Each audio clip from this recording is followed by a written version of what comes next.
Assalamualaikum warahmatullahi wabarakatuh. Alhamdulillah falikil habbi wan nawa, yukhrijul hayya minal mayyiti wa yukhrijul mayyita minal hayyi, wa yarzuqu man yasha bighairi hisab. Asyhadu an la ilaha illallah wahdahu la syarikalah la ma'buda siwa, wa asyhadu anna Muhammadan abduhu wa rasuluh. Allahumma sholli wa sallim wa barik ala nabiyyika wa rasulika Muhammadin khatamil anbiya wal mursalin wa alihi wa sahbihi ajmain, amma ba'du. Hadirin Bapak Ibu jamaah pengajian rahimakumullah. Alhamdulillah, puji syukur saya haturkan kehadirat ilahi Rabbi atas limpahan rahmah, hidayah serta ma'unahnya. Di pagi ini kita ditakdirkan oleh Allah bisa berkumpul di salah satu rumah Allah dan berkumpul di salah satu taman-taman surga. Sehingga Nabi Muhammad mengatakan, idza marartum biriyadil jannah farta'u. Apabila kalian jalan-jalan bertemu taman surga, silahkan mampir. Farta'u, silahkan nikmati hidangan-hidangan surga, taman-taman surgawi. Berarti kita saat ini berada di taman surga. Para sahabat penasaran, wahai Rasul, apa yang dimaksud taman surga? Ternyata Nabi Muhammad menjawab, majlisul dzikri wa majlisul ilmi. Majlis zikir, majlis ilmu adalah taman-taman surga. Karena berada di taman sejuk, menyenangkan, sehingga panjenengan kalau kumpul seperti ini harus seneng, ndak usah gerundel, harus hatinya blong, ndak usah panas-panasan, karena berada di taman. Kemudian ayat-ayat Al-Quran, hadis-hadis Nabi yang akan disampaikan nanti itu diumpamakan seperti hidangan-hidangan yang ada di taman surga. Berarti manfaatnya luar biasa, nikmatnya luar biasa. Hadirin Bapak Ibu jamaah pengajian rahimakumullah. Di dalam surat Al-Adiyat ayat 8 Allah Ta'ala mengatakan, wa innahu lihubbil khairi lasadidun. Sesungguhnya manusia di dalam mencintai harta kekayaan sangat amat berlebih-lebihan. Ayat ini di samping kabar dari Allah, Allah memberi kabar kepada kita sekaligus sebagai tahdzir, peringatan dari Allah. Orang yang berlebih-lebihan di dalam mencintai harta itu bahaya. Kemudian apa bahayanya? Banyak. Kalau orang hidup di dunia terlalu berlebih-lebihan di dalam mencintai harta, maka dia akan lupa terhadap tugas pokok hidupnya. Gara-gara berlebih-lebihan di dalam mencintai harta, orang lupa akan tujuan pokok hidupnya. Apa tujuan utama hidup? Dua. Pertama, wa'lamu annallah bima ta'maluna basir. Ketahuilah bahwa Allah itu melihat apapun yang kalian perbuat. Wa'lamu annallaha ya'lamu ma fi anfusikum. Ketahuilah bahwa Allah itu mengetahui apapun yang ada di hati panjenengan. Wa'lamu annakum ilaihi tuhsarun. Ketahuilah sesungguhnya kalian akan dikembalikan dan dikumpulkan kepada Allah. Wa'lamu annallaha sadidul iqab. Ketahuilah sesungguhnya Allah itu sangat keras siksaannya. Kemudian wa'lamu annallaha ghafurur rahim. Ketahuilah sesungguhnya Allah Maha Pengampun lagi Maha Penyayang. Dari ayat-ayat itu jelas sekali, Pak. Tujuan pokok hidup panjenengan adalah mengenal Allah. Kenali Allah. Karena panjenengan ketika masih remaja dulu punya semboyan, tak kenal maka tak cinta. Maka supaya panjenengan cinta kepada Allah Ta'ala, maka panjenengan harus mengenal Allah. Siapa Allah? Ternyata Allah itu basirun. Siapa Allah? Ternyata Allah itu alimun. Siapa Allah? Allah itu sadidul iqab. Siapa Allah? Allah itu ternyata ghafurun rahimun. Siapa Allah? Ar-Razzaqu, Maha Pemberi rezeki. Lah dengan mengenal itu semuanya, maka panjenengan akan cinta, Pak. Kalau panjenengan sudah cinta kepada Allah, enak. Cobalah seperti dulu anak remaja dan remaji. Ada seorang perempuan dapat hadiah dari kekasihnya, sapu tangan yang harganya hanya 5.000. Masa Allah setelah hadiah itu diterima, Pak, langsung diwambungi serap serup. Karena yang dilihat bukan harganya, yang dilihat bukan sapu tangannya, namun yang dilihat adalah siapa yang memberi. Hanya itu. Begitu pun panjenengan, kalau panjenengan sudah betul-betul cinta kepada Allah, insya Allah ketika panjenengan tiap bulan diberi rezeki oleh Allah 1 juta, panjenengan pun seweneng, tidak melihat 1 jutanya, yang dilihat adalah siapa yang memberi.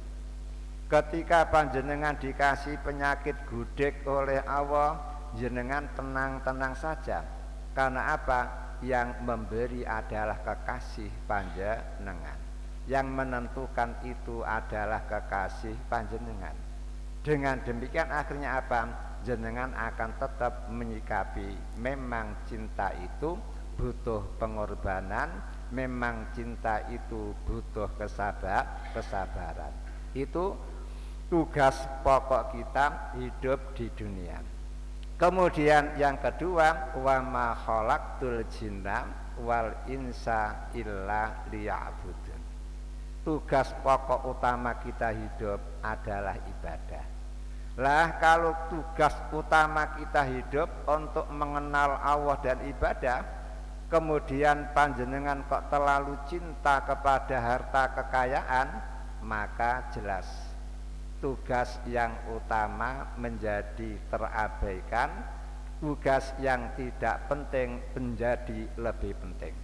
Makanya di dalam surat Al-Munafikun Allah memberi peringatan, ya ayyuhalladzina amanu la tulhikum amwalukum wala auladukum an dzikrillah wa may yaf'al dzalika faulaika humul khasirun. Wahai orang-orang yang mengaku dirinya beriman, Janganlah harta kekayaan kamu membuat kamu lupa ibadah kepada Allah. Janganlah anak-anak kamu membuat kamu lupa ibadah kepada Allah. Karena wa may yaf'al dzalika faulaika humul khasirun, siapa yang lupa Allah gara-gara harta, lupa Allah gara-gara anak, maka pasti akan menjadi khasirun, orang yang betul-betul merugi. Merugi ketika di alam barzakh, lebih merugi lagi ketika di akhirat. Ini resikonya. Kemudian bahaya yang kedua, Pak. Gara-gara terlalu cinta kepada harta akan mengalami bahaya yang kedua. Apa? Agama menjadi rusak, hancur, berantakan gara-gara terlalu cinta kepada harta. Di dalam hal ini Nabi Muhammad mengatakan ma'dzibani ja'i'ani ursila ala ghonamin bi'afsadalaha min khirsil mar'i alal mal wasaraf lidinihi. Tidaklah dua harimau yang lapar lalu dilepas di atas seekor kambing, itu lebih berbahaya terhadap kambing daripada bahayanya seseorang yang terlalu cinta kepada harta, terlalu cinta terhadap kedudukan, terhadap agamanya. Bandingkan, Pak, dua harimau yang kedua-duanya lapar lalu ketemu seekor kambing. Kira-kira nasibnya kambing berbahaya apa berbahaya, Pak? Yakin? Disantap depan, disantap belakang, disantap samping kiri, disantap samping kanan, sehingga mudarlah kambing itu.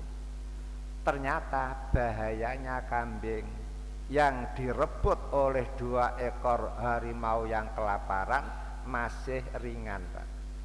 Ada lagi yang lebih berbahaya. Apa itu?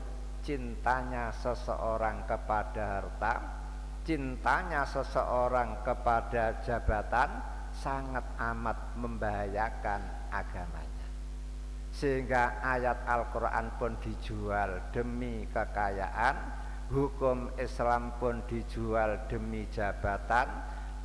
Kemudian dia pun sami'na wa ata'na kepada bosnya, apapun yang diperintah oleh bos sami'na wa ata'na. Mengapa demikian?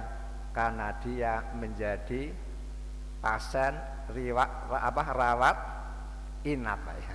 Gara-gara dia punya kesalahan-kesalahan yang berkaitan dengan harta, punya kesalahan-kesalahan berkaitan dengan jabatan, akhirnya apa? Dia ditekan. Kamu harus ikut saya. Tidak ikut, penjara tempat kamu, karena kamu dulu pernah begini-begini. Itu loh, Pak. Akibat rakus terhadap dunia, akhirnya apa? Seperti itu. Agama menjadi tergadaikan, agama menjadi rusak. Kemudian bahaya lagi, Pak. Gara-gara terlalu cinta kepada harta, akhirnya timbul sifat bakhil dan sifat anania, sehingga menjadi orang yang betul-betul bakhil. Akhirnya apa? Harta hak orang lain sikat, sehingga mereka menggunakan jurus apa, Pak? Bal gedubal itu. Cilike sak ungkal, gedene sak bantal, ndak pandang halal, ndak pandang haram, semuanya di ya, itu kan gara-gara apa? Terlalu cinta kepada harta. Hadirin yang berbahagia, supaya panjenengan tidak terlibat dalam ayat tersebut terlalu cinta kepada harta kekayaan, sampai lupa terhadap tujuan pokok hidup ini, maka panjenengan perlu tahu bahwa rezeki itu sudah ditulis oleh Allah sejak panjenengan berada di kandungan ibu.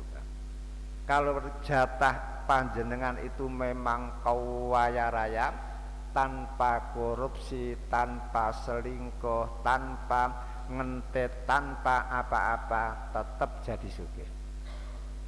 Kalau takdirnya fakir, walaupun korupsi, walaupun menodong, walaupun apa saja yang dilakukan, tetap kembali kepada miskin kembali. Tidak percaya, tanyakan kepada Mas Dayus. Kaya mendadak, langsung miskin mendadak. Itu bukti bahwa rezeki itu sudah ditulis oleh Allah Ta'ala. Hadirin yang berbahagia, kita boleh mencintai harta, Pak, namun sedang-sedang saja.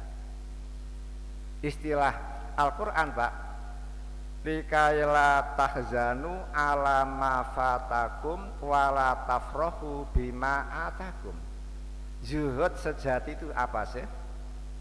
Tidak terlalu gembira ketika menjadi orang sukses, menjadi orang kaya raya, juga tidak terlalu sedih ketika menghadapi kegagalan, kebangkrutan, dan lain sebagainya. Karena apa? Hidup bukan untuk menjadi orang kaya raya, hidup bukan untuk menjadi pemimpin, namun hidup untuk beribadah kepada Allah. Itulah namanya zuhud. Makanya panjenengan supaya apa? Tidak selalu tercinta berlebih-lebihan mencintai harta, maka seperti itu. Lah, kita boleh mencintai harta, namun sedang. Mengapa kok tetap mau dibolehkan mencintai harta? Karena harta itu fungsinya banyak, Pak. Bukankah Nabi Muhammad Al-Quran sendiri mengatakan, Pak, wala tu'tus sufaha'a amwalakum allati ja'alallah lakum qiyaman. Wahai orang-orang Islam, jangan kamu serahkan kepada orang-orang bodoh harta kekayaan kalian. Mengapa harta kekayaan tidak boleh diserahkan kepada orang bodoh? Allati ja'alallah lakum qiyaman. Karena harta itu dijadikan oleh Allah sebagai tulang punggung kehidupan. Harta berfungsi sebagai tulang punggung kehidupan. Coba tonggo panjenengan, Pak, yang punggungnya ceklek, Pak, apa yang dilakukan? Hanya matang-matang di tempat tidur, hanya rebahan saja. BAB di tempat, kencing di tempat, makan di tempat, sudah tidak mampu apa-apa. Duduk tidak bisa, berdiri tidak bisa, menghadiri pengajian semacam ini tidak bisa, kemudian menghadiri sholat jamaah juga tidak bisa. Tonggo-tonggonya rame-rame pergi ke Solo untuk gebiar muktamar, dia tidak bisa sendiri karena punggungnya ceklek. Lah, seperti itulah, Pak, nasib orang yang tidak punya duit. Datang ngaji butuh motor, butuh bensin, kan ya? Kalau tidak punya motor berarti tidak bisa datang ke sini. Menghadiri sholat jamaah juga butuh energi. Kalau orang tidak punya harta kekayaan, berarti betul-betul ibarat orang hidup tidak punya tulang punggung, malah menjadi beban orang lain. Makanya kita boleh mencintai harta. Alasan pertama, karena harta merupakan tulang punggung kehidupan. Kemudian yang kedua, Pak, harta bisa menjaga harkat dan martabat manusia, Pak. Gara-gara harta manusia menjadi terhormat. Gara-gara tidak punya harta, harkat dan martabatnya jatuh. Karena apa? Dia terpaksa minta-minta. Tanyakan kepada Bung Roma Irama. Sungguh terpaksa aku menyanyi, kan begitu Pak ya.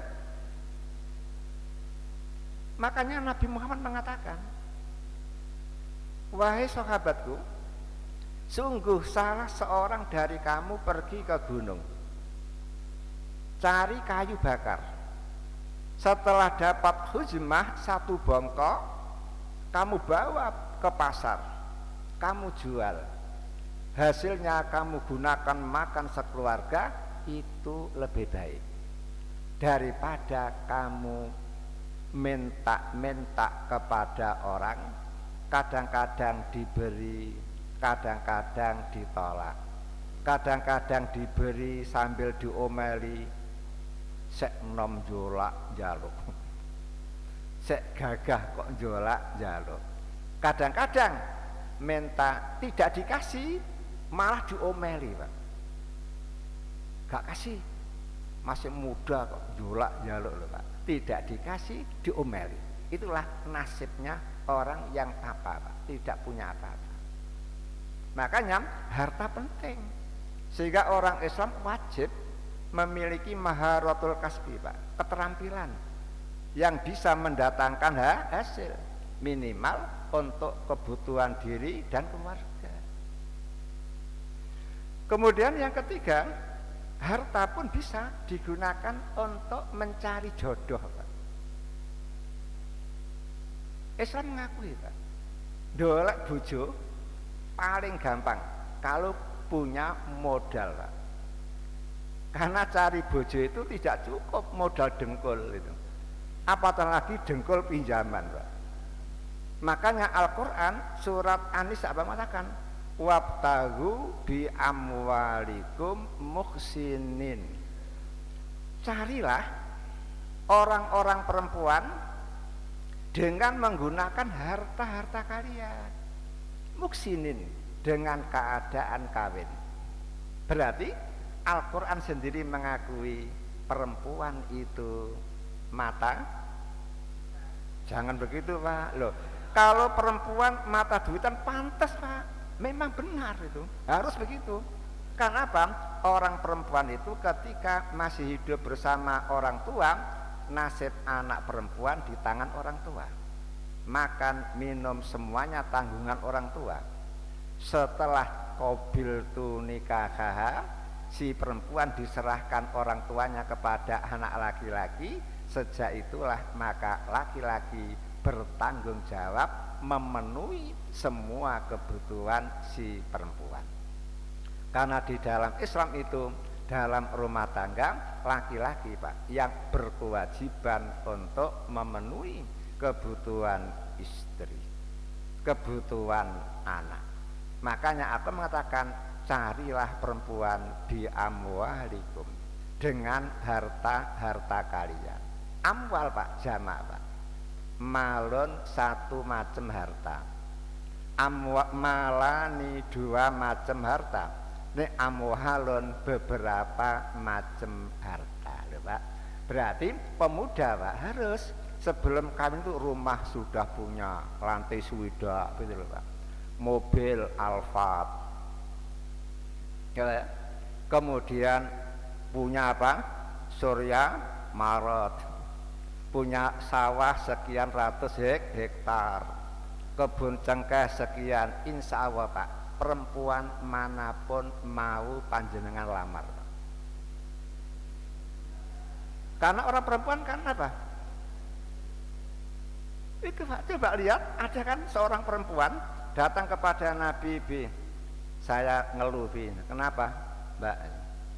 Saya dilamar dua laki-laki. Pertama Muawiyah, yang kedua Abu Jaham. Saya bingung milih yang mana itu. Lah kok Nabi Muhammad mengatakan fa amma Muawiyatu fasolukun. Wahai Mbak, Muawiyah itu laki-laki sokluk, fawakir, maluarat. Bahasa Inggrisnya apa Pak? Kere. Kemudian fa'amma Abu Jahmin, adapun Abu Jahm, fala yadha'u asa an yadi. Dia itu tidak pernah melepaskan tongkat dari tangannya, Pak. Orang laki-laki, tipe laki-laki yang tidak pernah meletakkan tongkat dari tangannya. Ulama mengartikan dua, Pak. Ada mengatakan dia laki-laki ngaplokan. Laki-laki ngaplokan, mukulan. KDRT. Yang kedua, musafir, Pak, suka berkelana, sehingga selalu pergi membawa tongkatnya ke sana kemari, istri terabaikan. Setelah Nabi Muhammad memberi jawaban semacam itu, si perempuan mundur, Bi, kalau gitu Bi, saya mundur saja, Bi. Kedua-duanya saya tolak. Karena kata Asmuni tidak membawa sarung cap gajah gitu. Lamaran ditolak gitu. Lah kok setelah kedua-duanya ditolak, Nabi Muhammad kasihan kepada si perempuan itu. Lalu Nabi Muhammad ngomong, "Ndok, kalau kamu belum punya pandangan, aku punya pilihan." Sinten, Bi? Usamah, cucuku. Nabi itu punya, Pak, cucu namanya Usamah, anaknya Zaid bin Harisah.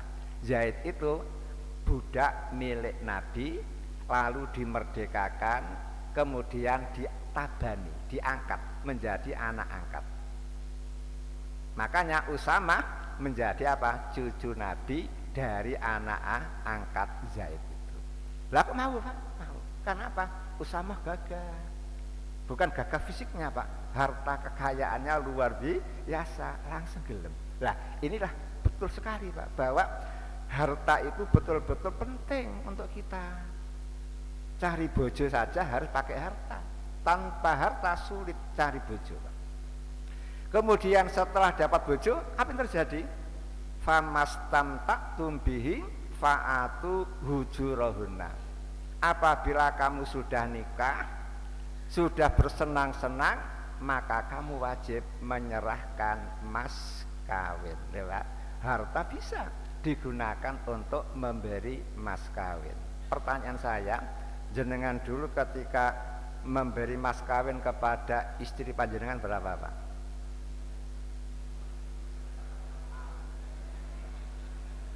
Nabi Muhammad, Pak, ketika kawin dengan Nyai Khadijah itu memberi mas kawin 20 ekor onta. Onta terkecil termurah, Pak, itu 30 juta, Pak. Berarti 30 kali 20 berarti kan 600 juta, Pak. Nabi Muhammad bisa memberi mas kawin kepadanya Khadijah 600 juta. Kemudian panjenengan tahu ketika Nabi Muhammad kawin dengan Siti Romlah, berapa mas kawinnya, Pak? 500 dinar emas, Pak. 500 dinar emas. Lah kok bisa, Pak? Iya, karena Romlah itu Islam bersama istrinya. Karena di Mekah disiksa terus oleh keluarganya, akhirnya Nabi menyuruh hijrah ke Habasah. Kemudian dilalah setelah di Habasah, suaminya kabur, murtad dari Islam. Akhirnya Romlah janda. Raja Najasyi kirim surat kepada Nabi Muhammad, di Romlah rondo, bi. Yang pantas untuk Romlah adalah panjenengan sendiri. Lah kok Nabi ngomong, oke, setuju, tapi tolong aku diwakili pernikahannya. Oke, kata Raja Najasyi. Akhirnya apa? Raja Najasyi mengundang PA, Pak Solihin diundang gitu, disuruh mengakadkan gitu. Lah karena Raja Najasyi yang mewakili, Pak, otomatis Romlah dikasih mas kawin 500 dinar, Pak. 1 dinar itu berapa? 4,25, Pak. Berarti kan luar biasa. Berapa miliar itu? Lebih-lebih sekarang satu gram 940.000 kan, masa Allah luar biasa. Kemudian setelah itu baru Siti Romelah dan teman-temannya pindah ke Madinah, gabung dengan Nabi Muhammad. Setelah ketemu Nabi Muhammad, langsung Siti Romelah dirubah namanya menjadi Ummu Habibah. Ummu Habibah, ibu yang tercinta. Mengapa dirubah? Karena Romelah itu artinya perempuan yang melarat. Lebih-lebih dikasih situn, Pak. Situn kan siti, Pak ya. 6, Pak. Berarti melaratnya double 6, Pak. Melarat.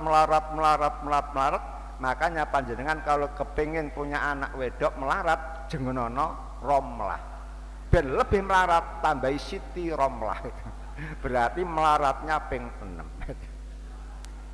Lah, yang saya maksud tak bukan itunya, artinya apa ya? Yang saya maksud apa? Nama yang kurang bagus boleh untuk dirubah. Boleh. Hanya kalau di Indonesia merubah nama secara sah itu melalui pengadilan negeri. Namun kalau hanya panggilannya tak ada apa-apa. Ijazah tetap nama asli, KTP nama asli, kemudian paspor nama asli, panggilannya saja berubah. Seperti konco saya namanya Sugondo. Setelah pulang dari haji dirubah menjadi M. Yusuf. Setelah berada di rumah diadakan syukuran karena punya nama baru. Akhirnya apa? Dia menghimbau kalau ketemu saya jangan lagi memanggil Pak Gondo, panggil saya Pak Yusuf. Itu sah-sah saja, boleh. Berarti apa? Mas kawinnya berapa? Gara-gara uang Nabi bisa memberi mas kawin yang luar biasa. Semakin tinggi mas kawin yang diberikan, Pak, semakin terhormat laki-laki itu. Sehingga jangan main-main dengan mas kawin. Mosok mas kawin kok disesuaikan dengan angka kelahirannya itu, sehingga memberi mas kawin suami 1974. Itu kan main-main. Pada itu sakral, Pak. Gara-gara akad nikah tidak sanak tidak kadang menjadi halal untuk disentuh, halal untuk diapa-apakan. Kok dibuat main-main. Walaupun Nabi Muhammad ngomong perempuan yang paling banyak barokahnya adalah perempuan yang paling mudah diajak kawin dan paling murah mas kawinnya. Berarti inilah yang diikuti wong wedok Jawa, rata-rata 10.000 siap. Lah gara-gara harta pula, Pak, maka fungsi yang ketiga apa? Yang ketiga apa? Bisa memberi nafkah. Al-Quran di dalam surat At-Tolak mengatakan liyunfik dzu sa'atin min sa'ati wa man qudira alaihi rizquhu falyunfik mimma atahu.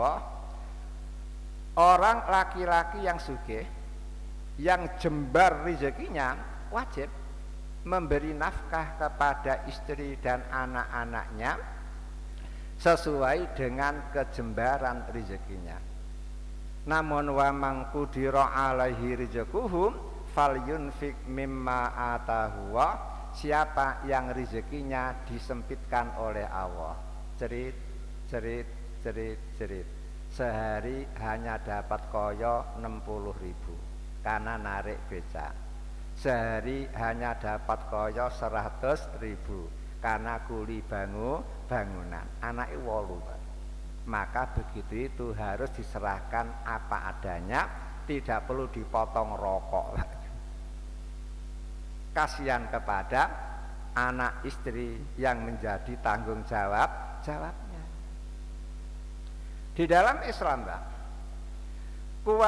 nafkah itu ada yang hukumnya wajib, ada yang hukumnya sunnah, ada yang hukumnya makruh, ada yang hukumnya haram. Nah, nafkah berhukum wajib itu karena 3, Pak. Pertama karena pernikahan. Sehingga gara-gara panjenengan nikah, maka panjenengan wajib hukumnya menafkahi istri panjenengan. Itu tanggung jawab, Pak. Bila bulan ini jenengan ndak setor, Pak, berarti utang. Kalau jenengan tidak nyaur, besok pada hari akhirat ditagih Pak oleh istri, Pak. Dituntut. Makanya yauma yafirul mar'u min akhi terus wa sahibatihi. Pada hari kiamat seseorang kabur, Pak, dari istrinya. Mengapa kabur? Karena wedi, takut dituntut oleh istrinya. Karena ketika di dunia istrinya sering tidak dikasih belanja. Pak, lah istri saya sudah kerja, Pak. Kerja istri untuk istri gitu. Pilih istri, Pak. Karena dia suami istri panjenengan tetap berkewajiban untuk memberi nafkah. Kalau tidak, jenengan besok di akhirat akan dituntut. Walaupun di dunia istri panjenengan guyang-guyu tidak ngapa-ngapain, besok ketika di surga mesti dituntut. Supaya apa? Si istri dapat haknya kembali berupa pahala dari panjenengan diambil, diberikan kepada istri. Kata istri, lumayan, barangkali ketika ditimbang amalku sakulat mawazinuhu fahuwa fi isatir iya, begitu. Bahaya. Yang kedua, wajib nafkah itu karena apa? Nasab, keturunan, Pak. Gara-gara punya anak, maka orang bapak wajib memberi nafkah kepada anak.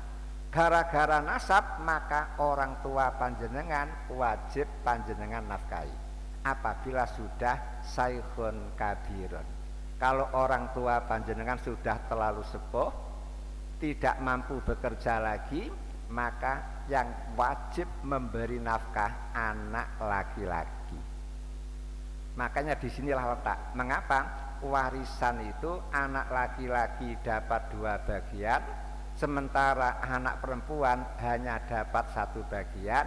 Di antaranya adalah karena sewaktu-waktu orang tuanya sebeh, tua, renta, tidak mampu bekerja, pensiunan juga tidak punya, maka ini menjadi tanggung jawab anak laki-laki.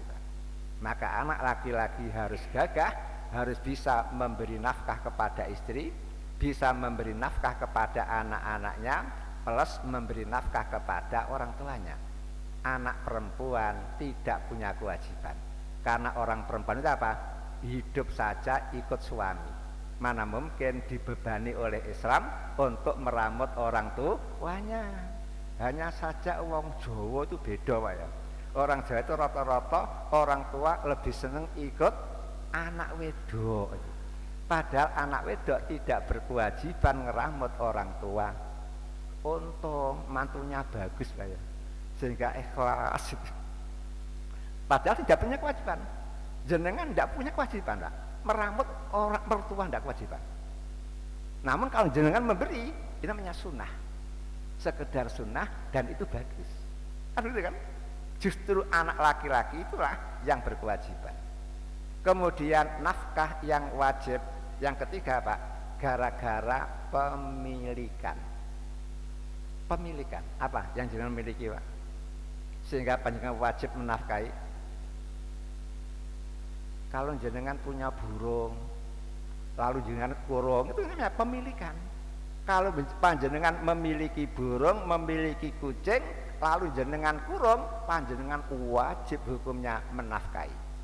Tiap hari nafkahi. Bila sampai mati kelaparan gara-gara tidak jenengan nafkahi, pada hari kiamat bisa-bisa panjenengan masuk neraka, Pak. Dituntut oleh burung tadi. Ngapain? Aku engkau penjarakan, kemudian tidak kamu kasih makan. Padahal aku dikasih sayap oleh Allah untuk terbang, untuk mencari nafkah sendiri. Bayangkan, dituntut. Nah sekarang karena panjenengan sudah punya istri, panjenengan wajib memberi nafkah. Hanya masalahnya, Pak, memberi nafkah kepada istri bagaimana bentuknya, Pak? Semua ulama sepakat nafkahnya itu harus kifaiyah, cukup. Namun kata-kata cukup diperselisihkan. Cukup itu menurut suami, latar belakang keluarga yang miskin. Apa cukup menurut ukuran istri, latar belakang dari keluarga kaya? Ayo Pak, bagaimana Pak? Coba kalau cukup aja, bayangkan jenengan ngitung pagi sarapan 6.000 pecel, siang jangan asem 8.000, sore jangan lodeh 8.000, berarti 22.000, berarti dek iki ya belanja sampean 22.000 untuk makan 3 kali 1 hari. Cukup Pak. Kenapa? Suami dari keluarga fakir miskin, 22.000 cukup untuk makan sehari. Sehingga tidak perlu gorengan, tidak perlu wedang, tidak perlu apa-apa Pak. Yang penting mangan. Habis mangan minum air jeding, sudah cukup. Namun istri panjenengan nyanyi Pak, ya nasib mengapa begini. Ketika ikut orang tua enak, makan pagi rawon gitu, siang gulai, malam sate. Sekarang punya bojo malah menderita seperti ini loh Pak. Nyanyi Pak istri Pak. Begitu pula kebalikannya. Kalau yang laki-laki sebagai dari keluarga orang kaya, sementara punya istri dari keluarga yang fakir miskin, kira-kira panjenengan sebagai suami memberi nafkah berapa? Ya podo Pak. Dek, sampai kan biasa kan pagi pecel 6.000 gitu. Siang asem 8.000, kemudian malam lodeh 8.000, dah ini 22.000, tiap hari dikasih 22.000 saja Pak. Istri jenengan mesti nyanyi Pak, ya nasib itu, mengapa begini. Dulu ikut orang tua menderita karena orang tua saya fakir, sekarang punya bojo sugih ya kok menderita juga. Nasib lah. Untuk menanggulangi hal itu Pak, dan ini sering Pak diperdiskusikan oleh para ulama, maka jawabannya tidak usah ikut keluarga laki-laki yang kaya, tidak usah ikut keluarga perempuan yang miskin, atau tidak perlu ikut keluarga perempuan yang miskin, atau tidak perlu ikut keluarga laki-laki yang miskin, tapi ikut Al-Quran. Al-Qurannya apa? Liyunfik zu sa'atin min sa'ati. Kalau suami rezekinya banyak, ya sudah kasih banyak. Kalau rezekinya sedikit, ya sudah diberikan apa adanya, cukup. Sehingga tidak melihat keluarga masing-masing. Begitu Pak. Sehingga panjenengan harus siap. Makanya saya dengarkan dulu itu di Jakarta ada orang perempuan mengatakan tiap bulan dikasih belanja suaminya 75 juta. Ketika saya masih kecil dulu Pak, ingat itu. Urusan anak apa kata istri, yang laki-laki hanya kerja. Kemudian saya juga punya teman perempuan akrab Pak, cantik. Dia itu ketika cerita sama saya tiap bulan dikasih belanja 35 juta. Urusan anak apa kata saya, sudah. Yang laki-laki hanya kerja. Pertanyaan saya, jenengan memberi berapa Pak tiap bulan? Hadirin, makanya jangan sampai kurang, padahal panjenengan uangnya banyak. Kalau sampai kurang, panjenengan pasti dituntut besok di akhirat. Bukankah ini perintah Allah? Liyunfik zu sa'atin min sa'ati. Kemudian yang berikutnya Pak, fungsi harta berikutnya. Fungsi harta itu adalah untuk sangu ibadah. Sehingga Al-Quran mengatakan wabtaghi fima atakallah ad-darul akhirah wala tansa nasibaka minad dunya. Surat Al-Qasas Pak. Carilah ad-darul akhirah, carilah surga. Fima atakallah, menggunakan apapun yang Allah berikan kepada kita Pak. Panjenengan dikasih mata oleh Allah, gunakan mata untuk cari surga. Panjenengan dikasih telinga oleh Allah, gunakan telinga untuk cari surga. Panjenengan diberi akal pikiran oleh Allah, gunakan untuk mencari surga. panjenengan diberi kesehatan oleh Allah, gunakan untuk cari surga. Panjenengan dikasih duit oleh Allah, gunakan untuk cari surga. Itu artinya Pak. Baru walatan nasibaka minad dunya, jangan engkau lupakan bagian kamu dari dunia. Berarti donya brono kanggo dolek surga. Kan begitu kan kata nenek moyang kita Pak ya. Donya brono kanggo dolek surga. Makanya haji butuh harta, umroh butuh harta, korban tahunan butuh harta, ngakikoi anak juga butuh harta, kemudian yang lain-lain juga butuh harta. Makanya kita boleh mencintai harta. Kemudian fungsi berikutnya apa? Harta itu bisa Pak mencarikan pahala untuk pemiliknya. Ini Pak. Kalau selama ini yang jangan dengar kan apa? Uang bekerja untuk pemiliknya. Kan udah ya? Uang bekerja untuk pemiliknya.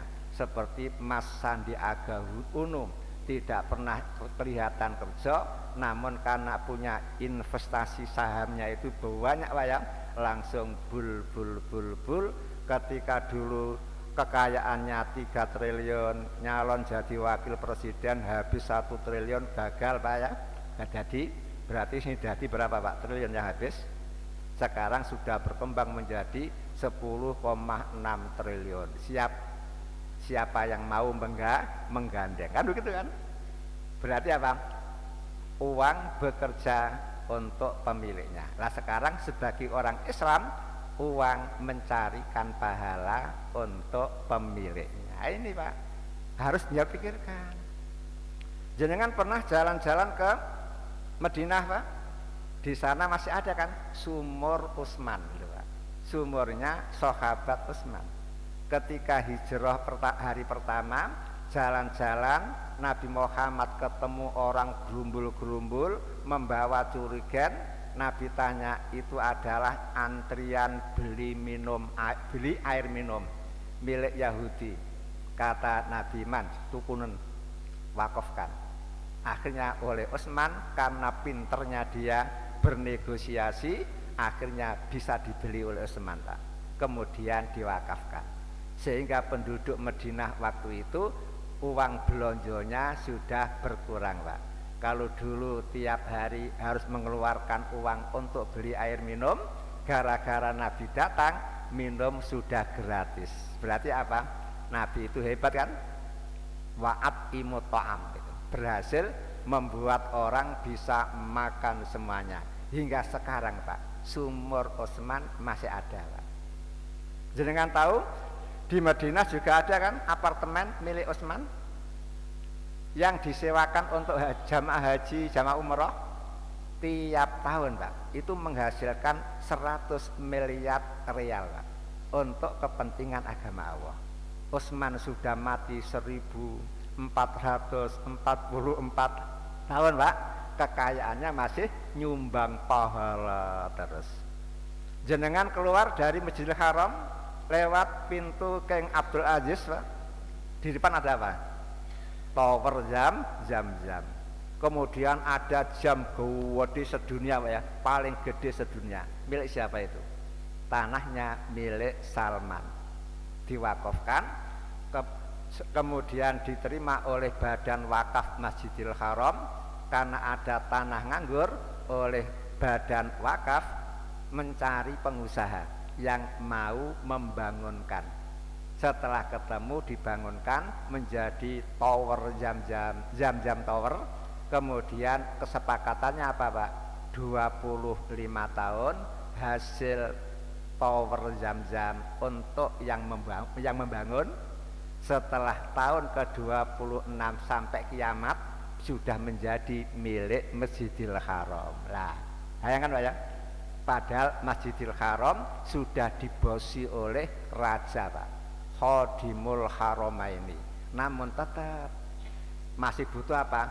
Suku cadang, income pasif. Sewaktu-waktu rajanya terjadi perubahan, dana kurang untuk masjid, supaya masjid tetap semarak seperti ini perlu income pasif. Maka itulah yang dibuat. Pertanyaan saya, Masjid At-Taqwa ini sudah punya income pasif apa, Pak? Punya hotel Wina gitu. Itu perlu dipikirkan. Karena apa? Karena jangan hanya mengandalkan saku. Ya sekarang sakunya kandel. Kemarin Covid, sakunya tipis kan? Akhirnya apa? Kegiatan menjadi macet gara-gara ndak ada uang. Kemudian yang lebih penting lagi, Pak, gara-gara uang orang Islam bisa meninggalkan harta untuk ahli waris. Tirkah, Pak. Ini yang lebih penting. Gara-gara punya harta, akhirnya apa? Panjenengan bisa meninggalkan harta kekayaan untuk ahli waris. Dalam hal ini ada seorang sahabat namanya Sa'ad bin Abi Waqqas. Sakit, Pak. Nabi Muhammad dengar, langsung Nabi Muhammad besuk. Setelah Nabi Muhammad berada di sampingnya omong-omong, lalu Sa'ad mengatakan, "Bi, saya ini rajulun dumalin wala yarisuni illabnati." Bi, saya ini orang laki-laki yang kaya plus raya. Kalau kaya tok belum, Pak. Kalau ada rayanya itu baru, Pak. Kaya plus raya. Sedangkan ahli warisku hanya satu, anak perempuanku. Dia pun sudah sugih. Apa boleh, Bi? Semua kekayaanku kuserahkan untuk kepentingan agama Allah. Kata Nabi, lah, tidak boleh. Fasatru, Bi, separuh untuk kepentingan agama Allah, separuhnya untuk ahli waris. Kata Nabi, lah, tidak boleh. Kalau separuh tidak boleh, fasulus, Bi. Bagaimana kalau sepertiga? Kata Nabi, oke, fasulusu kasirun. Sepertiga itu sudah banyak. Setelah itu Nabi ngomong, wahai Sa'ad, sungguh kamu mati meninggalkan warosataka ahli waris engkau, aghnia asuge-suge, khairun lebih baik laka untuk engkau min antadarohum alatan yatakaffafunan nas. Kamu wafat meninggalkan ahli waris yang suge-suge, itu lebih baik daripada kamu meninggal dunia meninggalkan ahli waris yang melarat. Saking melaratnya, yatakaffafunan nas, menadongkan tangan, minta-minta kepada orang lain. Loh, Pak, bayangkan, Pak, ya. Nabi sendiri menyatakan orang meninggal dunia punya harta kekayaan yang banyak, sehingga ahli warisnya dapat bagian, semuanya itu lebih baik. Namun tetap sebagai orang Islam harus apa? Di samping mementingkan diri sendiri, juga harus mementingkan keluarga, Pak, ya. Jangan sampai demi anak, demi keluarga, dirinya sendiri terabaikan, jangan sampai. Makanya perlu diingat, ada sebuah riwayat yang menjelaskan ketika hari bangkit semua manusia kumpul di hadapan Allah. Ada, Pak, seorang laki-laki keluyar-keluyur mencari anaknya. Setelah ketemu, lah kok dia ngomong, "Le, ketika aku dan kamu masih hidup di dunia, aku sebagai ayahmu, kamu sebagai anakku. Apa tanggapan kamu tentang aku?" Kata anaknya, "Engkau adalah abun sholihun, orang tua yang bagus. Apapun kebutuhan saya engkau kasih, apapun keperluan saya engkau kasih, sampai rumah engkau buatkan, kemudian pekerjaan juga engkau sediakan." Setelah itu, Pak, orang tuanya ngomong, "Le, sekarang aku butuh bantuan kamu, Le. Tolong berilah aku sebagian dari pahala kamu. Karena aku khawatir aku akan ditimbang oleh Allah.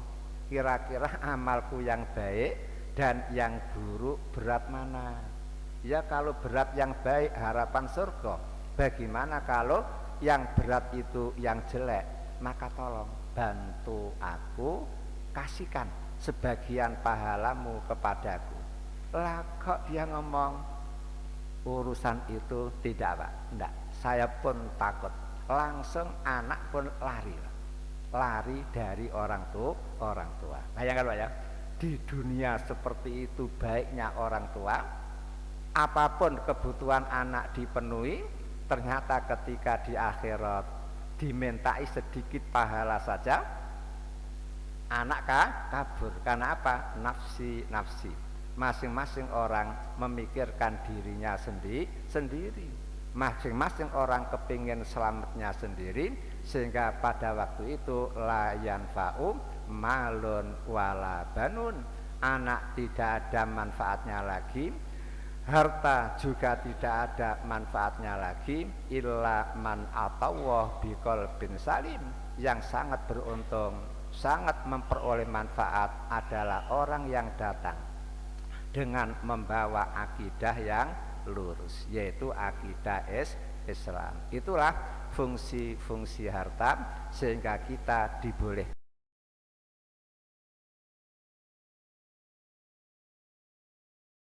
bukan cinta yang berlebih-lebihan, yang akhirnya membahayakan kepada agama kita. Sekian kurang lebihnya mohon maaf. Akhirnya assalamualaikum warahmatullahi wabarakatuh.